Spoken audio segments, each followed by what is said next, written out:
Assalamualaikum. Waalaikumsalam. Silakan masuk, Bu. Baik. Silakan duduk. Ya. Bu, saya datang ke sini diminta oleh Dokter Lia untuk ke ahli gizi. Ya, baik. Sebelumnya perkenalkan dulu, saya Zulfi, ahli gizi yang bertugas hari ini. Maaf, dengan Ibu siapa ya? Saya Ibu Tia. Jadi sudah 2 minggu yang lalu saya merasa gatal-gatal. Lalu gatal itu menjadi luka. Setelah itu lukanya tidak bisa lama kering gitu, Bu. Oh, boleh saya lihat hasil labnya?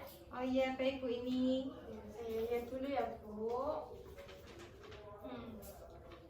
Di sini Ibu sudah melakukan penimbangan dan pengukuran berat badan ya, Bu. Iya, Bu.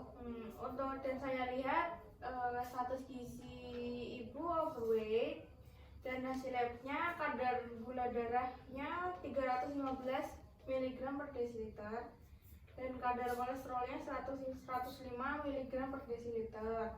Gatal-gatal yang Ibu rasakan itu bisa jadi karena kadar gula darah Ibu yang tinggi. Oh, begitu ya, Bu. Jadi sebenarnya kadar gula darah yang normal itu berapa? Ya, untuk kadar gula darah normal yaitu 80 sampai 120 mg per desiliter. Apakah sebelumnya Ibu sudah melakukan konseling gizi? Sebelumnya sudah pernah sekitar 1 bulan yang lalu. Dari hasil konseling yang pertama, apa yang sudah Ibu dapatkan? Dari hasil konseling yang pertama, saya sudah bisa mengurangi makan dan minum minuman yang manis.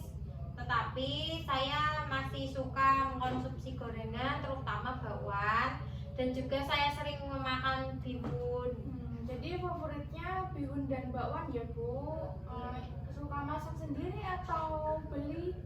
Jadi saya itu membuka jasa penitipan anak. Jadi setiap mereka datang sama orang tuanya itu sering membawakan saya gorengan itu bakwan dan juga bihun goreng. Berarti rata-rata mengkonsumsi bihun dan bakwan ya, Bu. Kalau untuk makan siangnya gimana ya, Bu? Kalau makan siang saya biasanya masak sendiri. Tapi biasanya tukang sayur di daerah rumah saya itu datangnya siang.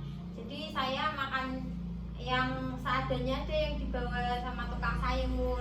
Biasanya Ibu membeli apa ya? Biasanya saya membeli tahu dan tempe. Dan biasanya juga saya mengolahnya dengan olahan santan. Dalam bentuk hewaninya biasanya Ibu mengkonsumsi apa? Seperti ikan atau telur gitu? Biasanya saya cuma makan tahu dan tempe sih. Saya sukanya tahu tempe. Jadi jarang mengkonsumsi daging, jarang beli daging juga. Untuk konsumsi sayurnya gimana ya, Bu? Kalau sayur juga sama, saya juga sering mengolahnya dengan olahan santan. Oke, kalau untuk buahnya gimana ya, Bu? Kalau buahnya biasanya saya mengkonsumsi pepaya dan juga pisang, karena di tukang sayur biasanya hanya ada itu, jadi saya ya beli yang ada aja. Pertanyaan saya nih, Bu, tukang sayurnya itu datangnya jam berapa ya? Tukang sayur itu biasanya datangnya siang, Mbak. Kira-kira sekitar jam 10, jam 11, kadang juga habis duhur. Oh, siang juga ya, Bu. Jadi rata-rata yang bahan makanan yang ada cuma itu aja ya? Ya, biasanya juga udah habis-habisan. Oh, gitu. Kalau boleh tahu nih, Bu, jarak dari rumah Ibu ke pasar tradisional jauh apa dekat ya, Bu? Ya, lumayan dekat sih, Bu.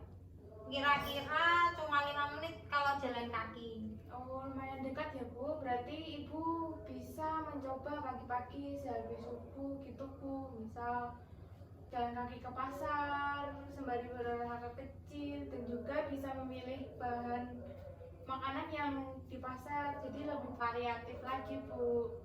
Oh, jadi gitu ya, Bu. Jadi saya itu sebelum mengasuh anak-anak jam 8 pagi itu sehabis subuh mungkin saya bisa jalan ke pasar, berolahraga kecil dan mencari makanan yang bervariatif lagi di pasar. Ya, betul begitu, Bu. Kalau untuk aktivitas selain menjaga anak, biasanya apa yang Ibu lakukan? Biasanya saya mengerjakan pekerjaan rumah, lalu saya nonton TV, dan juga biasanya sembari nonton TV saya ngemilnya itu kadang saya keripik pisang atau juga keripik singkong. Oh, berarti suka makanan yang asin-asin ya, Bu? Iya. Ya. Di sini ada food model, Bu. Nah, untuk konsumsi protein nabatinya itu hanya sebatas yang bersantan ya. Ini ada pilihan lain, Bu, seperti oncom dan kacang merah. Bisa divariasikan lagi, misal ditumis dengan sedikit minyak atau tempe tahunya dibuat pepes. Dan untuk sayurnya tadi kan dimasaknya bersantan ya, Bu. Iya, Bu. Jadi bisa dikombinasikan lagi, Bu, dengan memasak menggunakan teknik yang lain. Misal dijadikan sup atau ditumis dengan tambahan sayur lainnya. Dan untuk buahnya, tadi yang dikonsumsi hanya pisang dan pepaya ya, Bu. Iya. Ini juga bisa divariasikan lagi. Buahnya ada semangka atau jambu. Dan cukup dikonsumsi hanya sebesar ini saja. Oh, jadi begitu ya, Bu. Ya, oke, saya langsung ke leaflet ya, Bu. Di sini Ibu bisa baca tujuan dari diet DM yaitu untuk menurunkan dan mempertahankan kadar glukosa darah, mencapai berat badan normal dan mencegah terjadinya komplikasi. Saya lanjutkan dengan makanan yang tidak dianjurkan yaitu membatasi makan sumber karbohidrat kompleks seperti nasi, mie, bihun, dan batasi sumber lemak tinggi seperti gorengan, jeroan, dan santan, dan batasi makanan yang diawetkan. Oh, jadi begitu ya, Bu. Ya, jadi seperti itu, Bu. Penderita DM ada prinsip 3C. Ya, harus diperhatikan dari jenisnya, jumlahnya, dan jadwalnya. Jadi jenis yang sudah kita sepakati tadi jadi lebih bervariatif lagi, dan juga makanan yang dilarang dikonsumsi atau dikurangi. Dan untuk jumlahnya harus sesuai dengan kebutuhan dan jadwalnya harus diatur dari mulai makan pagi, selingan pagi, makan siang, selingan sore, dan makan malam. Jadi jangan dirapel ya, Bu. Fungsinya apa? Untuk mempertahankan kadar gula darah itu sendiri, Bu. Oh, jadi begitu ya, Bu. Ya. Oke, sampai sejauh ini ada yang ditanyakan lagi dan sudah paham? Saya sudah paham dan juga saya sudah mengerti. Jadi saya harus mengurangi makanan yang goreng-gorengan, santan, dan juga berolahraga kecil seperti berjalan kaki ke pasar untuk mencari makanan yang bervariatif.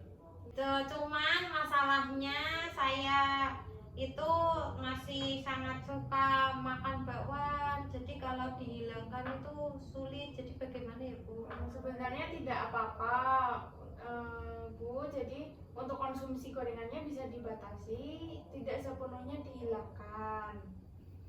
Kalau begitu, Bu, terima kasih atas konselingnya hari ini. Mudah-mudahan saya berhasil. Ya, ini Bu, intinya Ibu tetap semangat jalani program ini dan senang ya, Bu. Ini ada leaflet bisa dibawa pulang. Dan untuk jadwalnya sendiri bisa dimulai 2 minggu dari sekarang. Nanti kita lihat hasilnya, perkembangan selanjutnya. Oh ya sudah, kalau begitu Bu, saya pamit. Terima kasih. Ya. Sama-sama, Bu. Assalamualaikum. Waalaikumsalam.